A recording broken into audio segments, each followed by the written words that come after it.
विवाह संपन्न हुआ। आज से आप दोनों पति पत्नी हैं।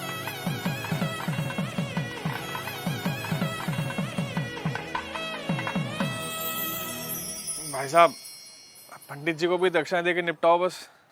हाँ हाँ जीजा जी, याद है मुझे। पंडित जी, आपकी दक्षिणा। यजमान, मात्र 1100 रुपए दक्षिणा। अरे तो इतना हैरान क्या हो रहे हैं पंडित जी? जो रेट चल रहा है वही तो दिया है। दक्षिणा रेट से नहीं, सामर्थ्य के अनुसार दी जाती है यजमान। अरे तो क्या पूरी गड्डी पकड़ा दें आपको?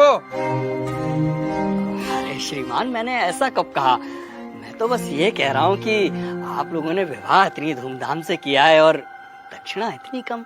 देखिए पंडित जी, कम हो या ज्यादा, हमें जो देना था हमने दे दिया। अब बाकी बात आप लड़की वालों से करिए भाई। कैसी बातें कर रहे हो भाई साहब? हमारे यहाँ पंडित जी को दक्षिणा लड़के वाले ही देते हैं। अरे पापा, 2100 दे के बात खत्म करो ना। ठीक है ठीक है। भाई साहब पगला रहे हो क्या? किस बात के 2100? 1100 काफी है, उससे 1 रुपया ज्यादा मत दो। अरे जीजा जी, आप पंडित जी को देख नहीं रहे हो क्या? कैसे शुभ काम को अशुभ बनाने में लगे हुए हैं। अब दक्षिणा को भी इन्होंने भिक्षा बना के रख दिया है। बस यजमान बस, ये आपकी दक्षिणा लीजिए, रखिए इसे। लेकिन एक बात मैं आपको बता दूं, बिना दक्षिणा के कोई भी यज्ञ संपन्न नहीं हो सकता, क्योंकि दक्षिणा यज्ञ की पत्नी होती है और सामर्थ्य होने के बावजूद दक्षिणा ना देने वाले व्यक्ति को गौ हत्या के समान पाप लगता है।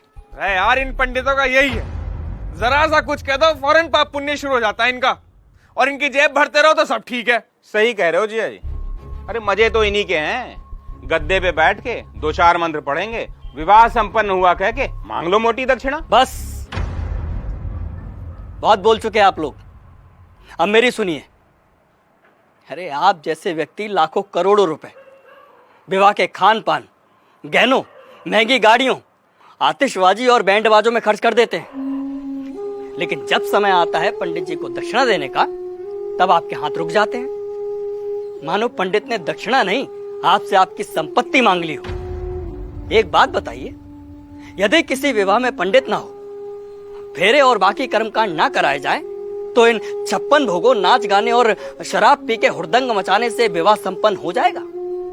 नहीं होगा, क्योंकि विवाह में इन सब का कोई महत्व नहीं होता। लेकिन फिर भी हमारे समाज में वैदिक रस्मों की बजाय इन व्यर्थ के आडंबरों को बढ़ावा दिया जा रहा है। विवाह में फला बैंड आएगा, मेगा फार्म हाउस होगा, विवाह में आने वाले बारातियों को क्या और कितना शगुन देना है, इसकी तैयारी महीनों पहले शुरू हो जाती है। और मंडप में अगर पंडित सुपारी मांग ले तो आप कहते हैं कि अरे पंडित जी भूल गए। क्या यही तरीका होता है विवाह का? और आप क्या कह रहे थे प्रकाश जी कि पंडित का काम ही क्या होता है? आराम से बैठ के 4 मंत्र पढ़ देना और दक्षिणा के लिए हाथ फैला देना। तो श्रीमान सुनिए, विवाह गुड्डे गुड़ियों का खेल नहीं होता, 7 जन्मों का अटूट बंधन है, जिसमें पंडित मंत्रोच्चारण करके देवताओं का आह्वान करता है और वर वधू को परिणय सूत्र में बांधता है। इसलिए पंडित और उनके द्वारा किए गए कार्यों की कुछ तो मर्यादा रखिए।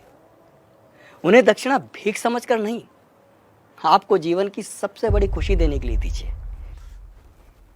पापा, कब होगी विदाई? वो बाहर BMW वाला नखरे दिखा रहा है, कह रहा 2 घंटे लेट हो गए, 50,000 रुपए मांग रहा है।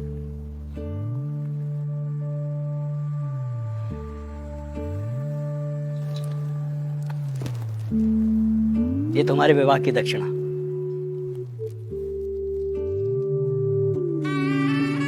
खुश रहो। पंडित जी, पंडित जी, पंडित जी